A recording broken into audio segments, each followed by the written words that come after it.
Naglabasan ang panibagong ulat tungkol sa sitwasyon ni Trey Murphy III sa New Orleans Pelicans. Ayon kasi sa report, bumaba na ang hinihinging kapalit ng Pelicans para sa kanilang star wing. Mula sa 4 na first round picks, 3 first round picks na lamang ang katumbas na halaga na kanilang hinahanap upang mapakawalan ang 26-year-old na forward.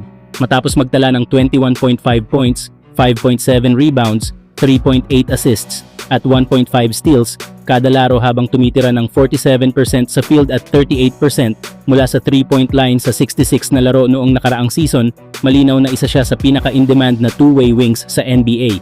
Kung talagang seryoso ang Boston Celtics na makuha si Trey Murphy, kailangan nilang matugunan ang hinihinging presyo ng New Orleans Pelicans. Ibig sabihin, kailangan nilang magbigay ng katumbas ng 3 first-round picks na siyang kasalukuyang asking price ng Pelicans.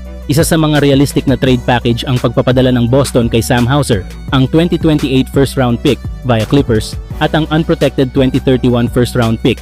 Dahil meron ding malaking trade exception ng Celtics, kaya nilang tanggapin ang kontrata ni Murphy nang hindi na kinakailangang magsama ng malaking salary para ma-match ang trade.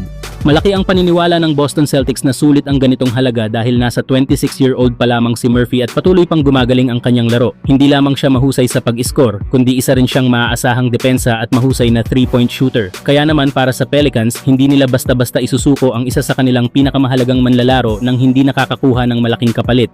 Kung matutuloy ang trade na ito, malaking tulong si Trey Murphy sa Boston. Isa siyang elite 3-and-D player na kayang depensahan ang iba't ibang posisyon habang nagbibigay ng consistent na outside shooting. Hindi rin siya ball dominant kaya madali siyang makakaangkop sa sistema ng koponan. Magiging mas mapanganib ang opensa ng Celtics dahil magkakaroon sila ng isa pang scorer na kayang gumawa ng puntos kahit walang hawak na bola. Mas lalo pang lalakas ang Boston kung makakasama ni Trey Murphy ang mga bituin na sina Jason Tatum at Paul George. Isipin nyo na lang ang 3 mahahabang wing na parehong kayang umiskor, dumepensa at tumira sa labas. Posibleng mabuo ang isa sa pinakamahusay na wing trio sa buong NBA at lalo nilang mapapalakas ang tsansa na muling lumaban para sa kampeonato. Kayo mga idol, sa tingin ba ninyo dapat bang ibigay ng Boston Celtics ang hinihinging 3 first round picks para makuha si Trey Murphy? Sulit ba ang magiging kapalit para sa isang manlalarong kayang baguhin ang kanilang tsansa sa kampeonato? Samantala, may panibagong karagdagan na naman sa roster ng Los Angeles Lakers. Opisyal nang pinirmahan ng Lakers si Jaire Williams sa isang 1-year $3 million contract. Ang 24-year-old na wing ay dating naglaro para sa Brooklyn Nets at inaasahang magdadagdag ng depensa at outside shooting sa koponan. Sa naging desisyon na ito, malinaw na nakahanap na ang Lakers ng kanilang 3-and-D player sa katauhan ni Jaire Williams. Ayon sa mga ulat, matagal nang sinusubukan ng Lakers na makuha si Jonathan Kuminga, ngunit hindi pa rin nagkaroon ng kasunduan.